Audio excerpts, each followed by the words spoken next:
Halo semua, selamat datang di ibadah online. Sebelum kita memulai ibadah pada hari ini, mari kita membukanya di dalam doa.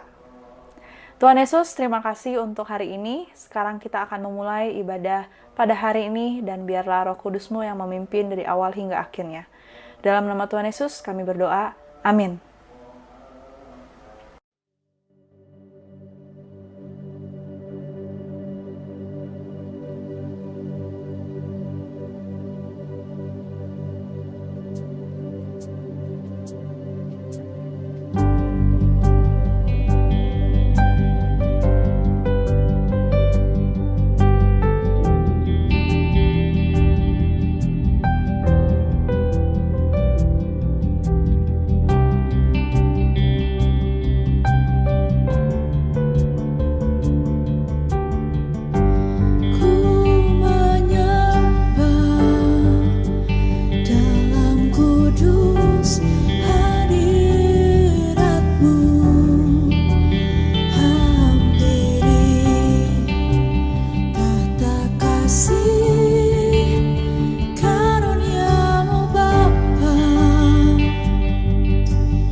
kuasa yang tak terbatas. Ku yakin Kau nyata di sini.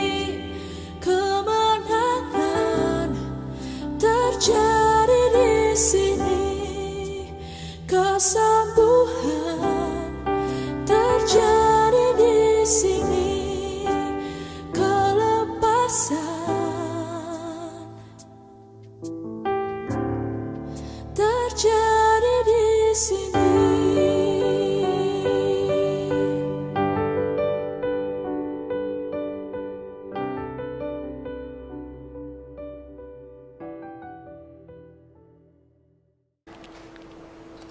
Kita telah berkumpul di sini sebagai keluarga Allah, di hadapan Allah Bapa kita, untuk menaikkan pujian dan syukur kepadanya, mendengar dan menerima firman-Nya yang kudus, membawa ke hadapan-Nya pergumulan-pergumulan dunia ini, memohon pengampunan-Nya atas dosa-dosa kita, dan memohon kasih karunia-Nya, sehingga melalui putranya Yesus Kristus, kita mampu mempersembahkan diri kita untuk pelayanan-Nya.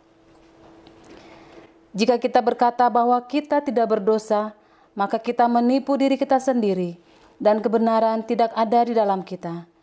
Jika kita mengaku dosa kita, Allah adalah setia dan adil, sehingga Ia akan mengampuni dosa-dosa kita dan menyucikan kita dari segala ketidakbenaran. Marilah kita mengaku dosa-dosa kita ke hadapan Allah yang Maha Kuasa bersama.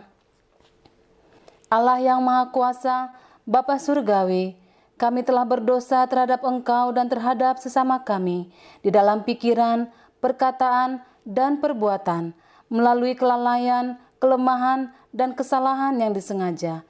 Kami sangat menyesal dan bertobat dari semua dosa kami. Demi Putramu Yesus Kristus yang telah mati untuk kami, ampunilah kami atas semua yang telah kami lakukan, dan karuniakanlah kami agar kami dapat melayani Engkau di dalam kehidupan yang baru bagi kemuliaan nama-Mu. Amin. Saudara-saudara, Allah yang Maha Kuasa yang mengampuni setiap orang yang sungguh-sungguh bertobat, mengasihani saudara, mengampuni dan melepaskan saudara dari semua dosamu, meneguhkan dan menguatkan saudara dalam segala kebaikan, dan memelihara saudara dalam kehidupan kekal melalui Yesus Kristus Tuhan kita. Amin. Pembacaan Alkitab yang pertama terambil dari Kisah Para Rasul 28, ayatnya yang ke-17 hingga ayatnya yang ke-31. Pembicaraan dengan orang Yahudi di Roma. 3 hari kemudian Paulus memanggil orang-orang terkemuka bangsa Yahudi, dan setelah mereka berkumpul, Paulus berkata, "Saudara-saudara, meskipun aku tidak berbuat kesalahan terhadap bangsa kita atau terhadap adat istiadat nenek moyang kita, namun aku ditangkap di Yerusalem dan diserahkan kepada orang-orang Roma. Setelah aku diperiksa, mereka bermaksud melepaskan aku karena tidak dapat suatu kesalahan pun padaku yang setimpal dengan hukuman mati. Akan tetapi orang-orang Yahudi menentangnya, dan karena itu terpaksalah aku naik banding kepada Kaisar, tetapi bukan dengan maksud untuk mengadukan bangsaku. Itulah sebabnya aku meminta supaya aku melihat kamu dan berbicara dengan kamu, sebab justru karena pengharapan Israel lah aku diikat dengan belenggu ini." Akan tetapi mereka berkata kepadanya, "Kami tidak menerima surat-surat dari Yudea tentang engkau, dan juga tidak seorang pun dari saudara-saudara kita datang memberitakan apa-apa yang jahat mengenai engkau. Tetapi kami ingin mendengar dari engkau bagaimana pikiranmu, sebab tentang mazhab ini kami tahu bahwa di mana-mana pun ia mendapat perlawanan." Lalu mereka menentukan suatu hari untuk Paulus. Pada hari yang ditentukan itu, datanglah mereka dalam jumlah besar ke tempat tumpangannya. Ia menerangkan dan memberikan kesaksian kepada mereka tentang kerajaan Allah.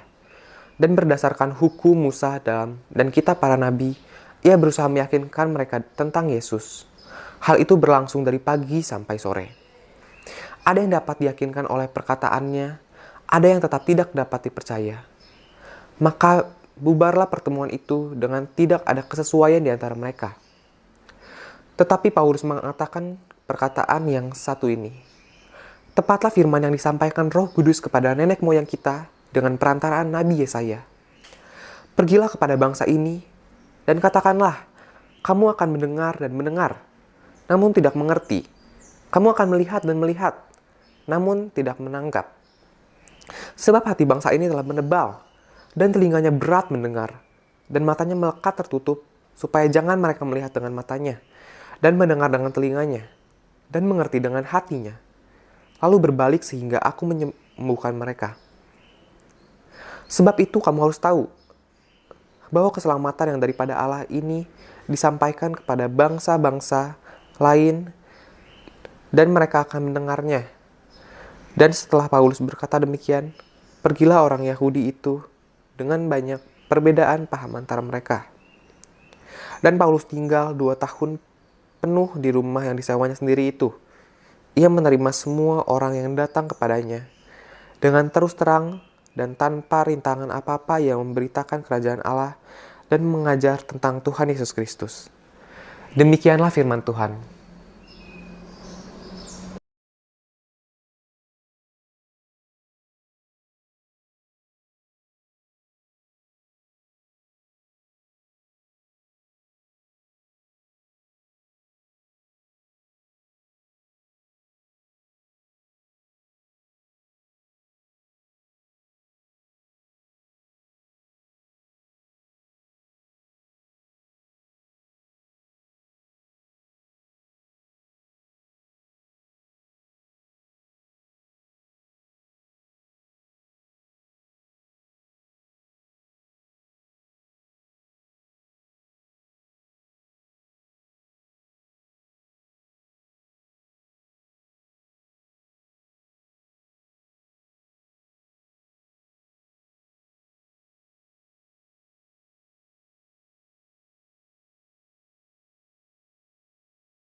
Belajar dan merenungkan kebenaran firman.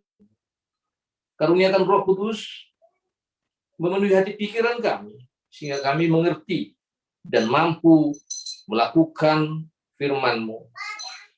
Hamba-Mu yang lemah, penuh kekurangan, tutup bungkus dengan kuasa Roh Kudus-Mu. Urapi mulut bibir hamba-Mu, sehingga layak dipakai menjadi alat-Mu.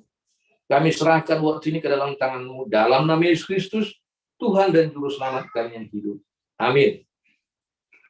Jemaat kekasih Tuhan Yesus Kristus, pembacaan untuk kita yang telah dibacakan tadi, yaitu dari Kisah Para Rasul pasal 28 ayat 17 sampai dengan 31, bercerita tentang bagaimana Paulus setelah melampaui proses penahanan sampai akhirnya dia dimenangkan, dia berlayar dan tiba di kota Roma.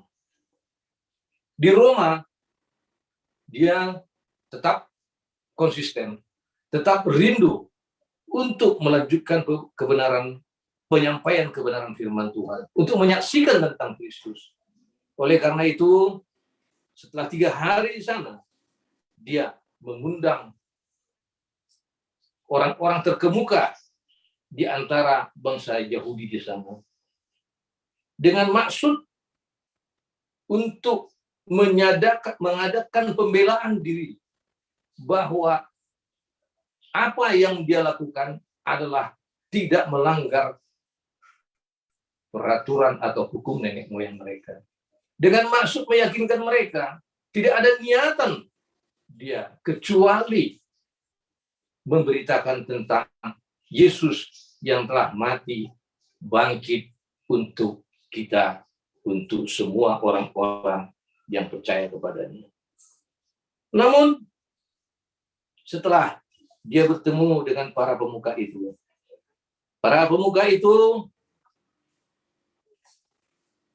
belum bisa mengambil satu keputusan atau kesimpulan. Mereka merasa perlu untuk mengumpulkan seluruh orang Yahudi di sana untuk berbicara langsung dengan Rasul Paulus.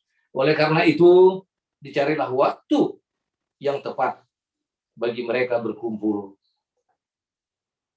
Di dalam ayat yang dibacakan tadi dikatakan bahwa mereka berkumpul dan Rasul Paulus berbicara dari pagi sampai sore. Bayangkan, dari pagi sampai sore. Untuk meyakinkan mereka. Di dalam ayat 23 dikatakan demikian. Dari pagi sampai sore. Untuk meyakinkan mereka tentang siapa Yesus, tentang keselamatan, dan tentang kitab para nabi dan kitab Musa. Namun di dalam ayat ke-24 dikatakan, ada yang dapat diyakinkan oleh perkataannya, ada yang tetap tidak percaya. Begitu pentingnya kita, begitu pentingnya dirasa Rasul Paulus untuk memanfaatkan pemuka-pemuka bangsa itu untuk bisa menyampaikan kebenaran tentang Yesus. Namun hasilnya tetap ada yang percaya dan ada yang tidak percaya. Pagi sampai sore, saya bayangkan pagi sampai sore berdiri itu udah lebih-lebih dari KKN yang pernah terjadi ya. Sungguh luar biasa, tapi tetap dia tidak bisa meyakinkan mereka. Dia menjelaskan, Rasul Paulus menjelaskan bahwa dia naik banding bukan untuk mengadukan bangsanya. Dia meyakinkan kepada mereka bahwa kita ini tidak bermusuh. Kalaupun saya terpaksa mengadu kepada pemerintah, mengadu kepada pemerintahan bangsa Roma, tidak ada niatan di hatinya sendiri untuk mengadukan bangsanya di ayat 19. Tetapi bukan dengan maksud untuk mengadukan bangsaku. Biasanya, saudara, kalau di dalam satu pengadilan kita dimenangkan, tentu sebagai pemenang dia berhak untuk mengadakan pembelaan sekaligus untuk menuntut balik. Tapi dia tegaskan di dalam ayat 19 ini, tidak ada maksudku untuk mengadukan bangsaku.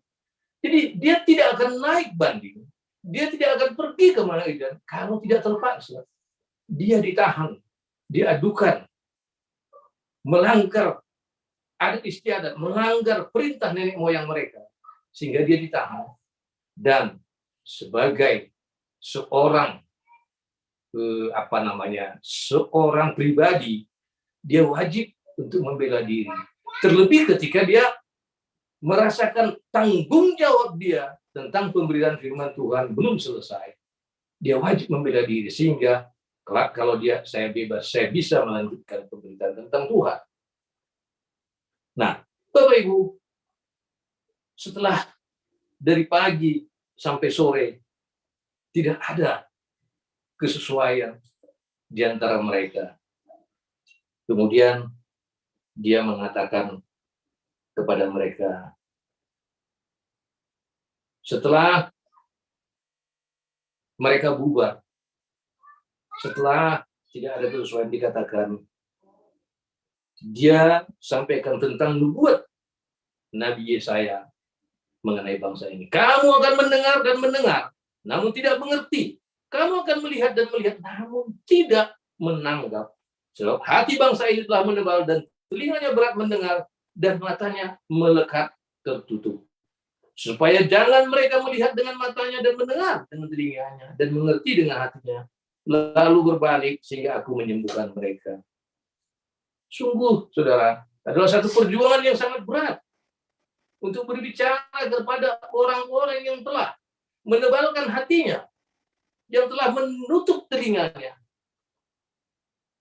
yang matanya tertutup. Hatinya berat mendengar. Namun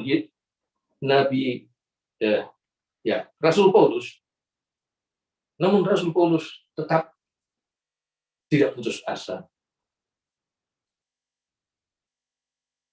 Dia kemudian di dalam ayat 30 dan 31 melanjutkan tetap tinggal di sana selama 2 tahun, dan dia membuka rumahnya untuk menerima semua orang yang datang kepadanya, dan dengan terus terang dan tanpa rintangan apa-apa ia memberitakan kerajaan Allah dan mengajar Tuhan Yesus tentang Tuhan Yesus Kristus. Saudara, itu 4 hal yang kita ambil, yang kita bisa simpulkan dalam pembacaan ini. Dari sini kita dapat melihat 2 hal yang pantas kita teladani dari Rasul Paulus. Yaitu yang pertama, tujuan hidup yang pasti. Rasul Paulus memiliki tujuan hidup yang jelas. Bahwa apapun situasinya, dimanapun saya berada, bagaimanapun yang saya hadapi, saya harus konsisten untuk tetap terus memberitakan tentang Tuhan Yesus. Walaupun dia ditentang oleh saudara-saudaranya orang Yahudi, walaupun dia diadukan, walaupun dia ditangkap, dia tetap dengan prinsipnya. Berita keselamatan harus diteruskan. Sehingga dia mempergunakan hubungan baiknya, bukan hubungan baik, status hukumnya, untuk bisa tinggal 2 tahun lagi di sana. Itu hal yang pertama, tujuan hidup yang pasti. Kita harus memiliki tujuan hidup yang pasti, Bapak Ibu. Bahwa hidup kita adalah kesaksian tentang Yesus Kristus. Kita adalah kitab yang terbuka. Melalui hidup kita lah, melalui perkataan kita lah, melalui tindakan kita lah, Yesus Kristus bisa kita saksikan di tengah-tengah orang yang ada di sekitar kita. Mereka boleh benci, mereka boleh memfitnah, mereka boleh menganiaya, tapi firman Tuhan harus tetap hidup dan harus tetap disampaikan. Banyak kesaksian yang kita lihat. Bagaimana orang-orang yang ditangkap dianiaya, namun mereka tetap konsisten tentang pemberitaan firman Tuhan. Teladan yang kedua yaitu adalah hati yang damai. Rasul Paulus memiliki hati yang damai. Bisa kita lihat di dalam ayat 19 tadi, bahwa ketika dia ditangkap, ketika dia memiliki kesempatan untuk mengadukan saudara-saudaranya, dia tidak mengambil kesempatan itu untuk mencelakakan saudara-saudaranya, tapi semata-mata untuk membela dirinya, supaya dia lepas dari jeratan hukum, supaya dia mempunyai waktu lagi, memiliki kesempatan lagi untuk meneruskan memberitakan tentang Tuhan Yesus. Hati yang damai adalah satu hal yang harus kita teladani dari Rasul Paulus. Bukankah sering terjadi, saudara, di dalam hidup ini kita harus berhadapan-hadapan dengan saudara kita. Kita harus berbeda pendapat. Sungguh menjadi satu hal yang sangat mendukakan apabila ketika kita berbeda pendapat itu menjadikan kita harus bermusuhan. Kita harus mengadukan saudara kita dan menyebabkan saudara kita menerima hukuman. Hendaklah kita memiliki hati yang damai dengan siapa saja, baik dengan orang yang mengasihi kita dan juga orang-orang yang membenci kita, sehingga kita memiliki kesempatan untuk terus memberitakan firman Tuhan, sehingga kita tidak terisolir Bayangkan kalau sekiranya kita memutuskan hubungan kita dengan orang-orang yang membenci kita, maka kapan lagi berita tentang Yesus bisa kita sampaikan? Kapan lagi hidup kita bisa mereka lihat sebagai kesaksian tentang kasih Tuhan Yesus Kristus? Hati yang damai sangat diperlukan, saudara-saudara. Khususnya bagi kita yang hidup di negara ini. Kita harus berdamai. Kita harus memaafkan, mengampuni, dan tetap mengasihi orang-orang yang membenci kita. Hati yang damai, itulah dasarnya. Kadang-kadang kita dibenci, kadang-kadang kita dihina, kadang-kadang kita dilecehkan, kadang-kadang kita dianiaya. Harus kita terima sebagai bagian daripada salib kita. Yesus harus mati di kayu salib. Yesus harus mengalami aniaya supaya berita tentang dia tetap bertahan sampai tahun ini dan sampai masa yang akan datang. Masakan kita menuntut untuk kita bisa hidup tanpa penderitaan. Masakan kita hanya pengikutnya bisa lepas dari aniaya. Hati yang damai, itulah yang harus kita yang teladani dari Rasul Paulus.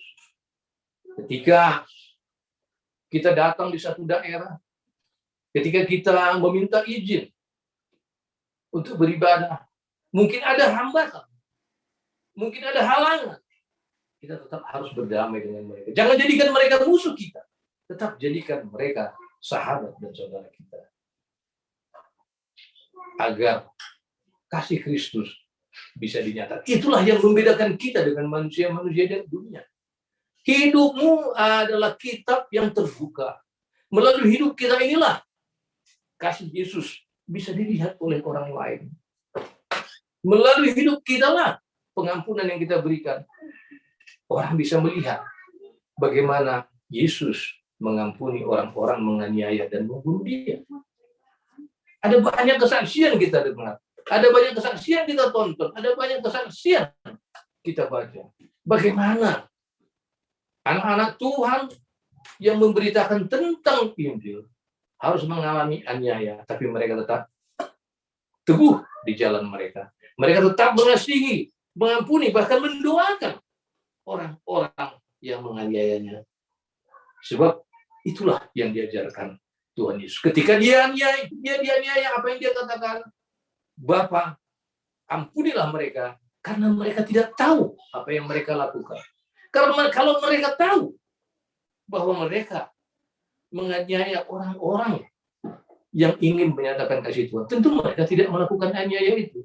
Tentu mereka tidak berusaha menghalangi pertemuan-pertemuan ibadah. Karena di sana yang ada adalah kasih Tuhan. Oleh karena itu, Bapak, Ibu, Saudara yang dikasihi oleh Tuhan Yesus Kristus. Pada kesempatan ini, saya terus mengajak kita, anak-anak Tuhan, seluruh orang-orang percaya, untuk meneladani sikap Rasul Paulus ini. Sikap yang mempunyai tujuan hidup yang pasti. Hidup kita adalah untuk menyaksikan kasih Kristus. Hidup kita adalah untuk menunjukkan bahwa kita adalah anak-anak Tuhan. Kita harus memiliki hati yang damai. Kita harus selalu berdamai dengan siapapun, baik yang menganiaya kita, baik yang membenci kita, apalagi kepada sesama kita, anak-anak Tuhan. Jangan sampai terjadi perselisihan-perselisihan antara kelompok-kelompok, denominasi orang percaya, berselisih dan diakhiri di pengadilan, dan diakhiri dengan penghukuman, penjatuhan vonis kepada pihak yang lain. Sangat-sangat menyedihkan. Ada umpama atau ibarat atau pepatah dalam bahasa Jawa. Menyerang tanpa merusak. Menyerang dalam arti kata, ketika kita dianiaya, maka kita harus membalas. Tapi membalas adalah seperti Rasul Paulus, membalas tanpa niat untuk merusak atau mengadukan teman kita, saudara kita seiman. Kita wajib membela diri kita. Kita wajib membela kebenaran firman Tuhan. Tapi jelas kita tidak wajib untuk mencelakakan atau mengadukan mereka. Sebab kalaupun kita bisa menang dengan mencelakakan orang lain, dengan hal-hal yang merugikan orang, tentu kemenangan itu bukan menjadi kemenangan Kristus. Karena apa? Kalau kita menang dengan merusak, maka orang yang merusak itu akan terus mendendam dan dia akan terus membenci kita. Tapi hendaklah kita menang dengan tetap menunjukkan kasih kita. Kamu bukan musuh kami. Kamu bukan yang harus kami aniaya. Kamu tetap sahabat kami. Kamu tetap saudara kami. Kamu tetap umat Tuhan. Manusia ciptaan Tuhan yang harus kami kasihi. Karena perintah yang pertama dan yang terutama adalah kasihi Tuhan dan kasihi sesama. Mengasihi sesama itu adalah wujud daripada bukti kita mengasihi Tuhan. Biarlah kiranya Bapak Ibu, renungan singkat yang telah saya sampaikan ini, renungan singkat yang telah berlalu ini, menjadi ajakan kepada kita sekalian, khususnya kepada anak-anak Tuhan yang melayani, untuk memiliki tujuan hidup yang pasti dan hati yang damai seperti yang diteladankan oleh Rasul Paulus. Amin. Kita berdoa. Bapa, dalam nama Tuhan Yesus Kristus, kami bersyukur, terima kasih untuk kebenaran firman Tuhan yang telah kami dengar dan kami renungkan. Hamba-Mu telah selesai, tapi kami percaya Roh Kudus Tuhan terus berbicara kepada kami pribadi lepas pribadi, sehingga kami sungguh-sungguh dapat meneladani apa yang telah dilakukan oleh Rasul Paulus. Kami boleh mempunyai tujuan hidup yang pasti. Kami boleh memiliki hati yang damai, sehingga berita tentang keselamatan dari Yesus akan terus boleh kami gemakan. Terima kasih Bapa. Kami serahkan hidup kami ke dalam tangan-Mu, dalam nama Yesus Kristus, Tuhan dan Juru Selamat kami yang hidup. Amin. Kita akan menaikkan pengakuan iman rasuli kita bersama-sama dengan semua orang percaya dari segala abad dan dari segala zaman. Bersama, aku percaya kepada Allah, Bapa yang Maha Kuasa, Khalik langit dan bumi, dan kepada Yesus Kristus, Putranya yang tunggal Tuhan kita, yang dikandung dari Roh Kudus, lahir dari anak darah Maria, yang menderita sengsara di bawah pemerintahan Pontius Pilatus, disalibkan, mati dan dikuburkan. Ia turun ke dalam dunia orang mati, pada hari ketiga dia bangkit kembali. Ia naik ke surga dan duduk di sebelah kanan Sang Bapa. Ia akan datang kembali untuk menghakimi orang yang hidup dan yang mati. Aku percaya kepada Roh Kudus, gereja yang kudus dan katolik, persekutuan orang kudus, pengampunan dosa, kebangkitan orang mati, dan hidup yang kekal. Amin. Kita akan menaikkan doa-doa syafaat kita pada saat ini. Bersama-sama kita tundukkan kepala dan kita berdoa. Ya Allah, pencipta dan pemelihara kehidupan manusia, kami berdoa untuk setiap orang dari setiap ras dan dalam setiap keperluan. Biarlah jalan-jalan-Mu dikenal di bumi dan kuasa penyelamatan-Mu kepada semua bangsa. Khususnya kami berdoa untuk bangsa kami, bangsa Indonesia. Kami bersyukur Tuhan Yesus untuk setiap lawatan-Mu yang terjadi di tengah-tengah bangsa kami, di tengah-tengah situasi pandemi yang menimpa kami. Kami bersyukur untuk kekuatan dan penghiburan yang Kau berikan. Tuhan Yesus, kiranya Tuhan tolong supaya Tuhan bangsa kami boleh segera keluar dari pandemi COVID-19 yang sedang melanda, yang Kau izinkan terjadi atas bangsa kami. Berikanlah hikmat bagi Bapak Presiden kami Joko Widodo untuk boleh membawa bangsa kami ke arah yang lebih baik lagi dan membawa bangsa kami untuk menjadi bangsa yang diberkati. Tuhan, dalam kemurahan-Mu, dengarkanlah doa kami. Kami berdoa untuk gereja di seluruh dunia. Tuntun dan pimpinlah kami dengan Roh Kudus-Mu, sehingga semua yang mengaku dan menyebut dirinya orang Kristen dapat dituntun kepada jalan kebenaran dan memegang teguh iman dalam kesatuan roh, dalam ikatan damai sejahtera, dan dalam kebenaran hidup. Khususnya kami berdoa untuk gereja kami, Gereja Anglikan. Engkau Allah yang akan memberkati bishop kami, din kami, imam penanggung jawab kami, dan leader klaster kami. Kiranya Tuhan, hikmat yang daripada Allah senantiasa memenuhi hati mereka, dan mereka boleh menggembalakan setiap domba-domba yang Engkau percayakan kepada mereka dengan penuh tanggung jawab dan penuh dengan kasih sayang. Tuhan, dalam kemurahan-Mu, dengarkanlah doa kami. Kami menyerahkan kepada kebaikan-Mu sebagai Bapa, mereka yang cemas dan tertekan dalam pikiran maupun secara jasmani. Hiburkanlah dan lepaskanlah mereka dalam keperluan mereka. Berikanlah kesabaran kepada mereka dalam penderitaan mereka, dan munculkanlah kebaikan dari kesulitan mereka.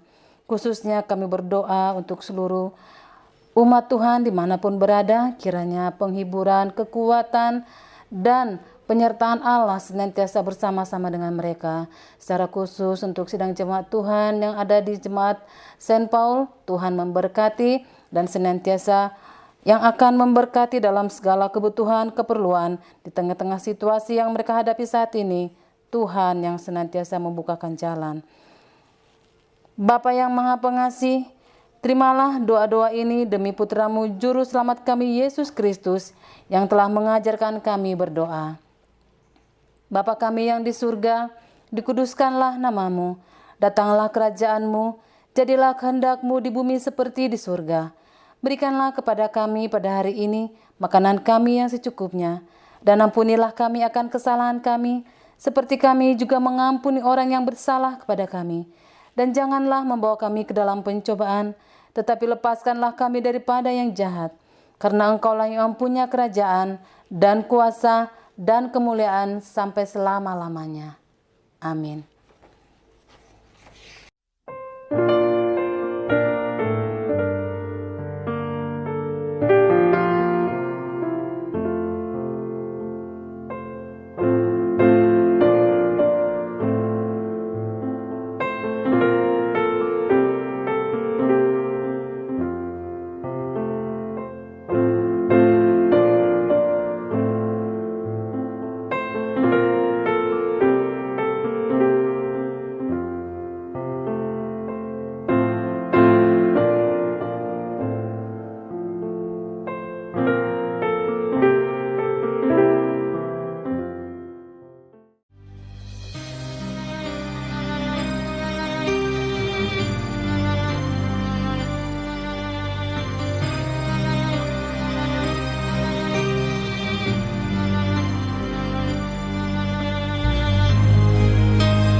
Waktuku miliknya.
Saudara-saudara, mari kita arahkan hati kita kepada Tuhan dan kita menerima akan berkat-Nya.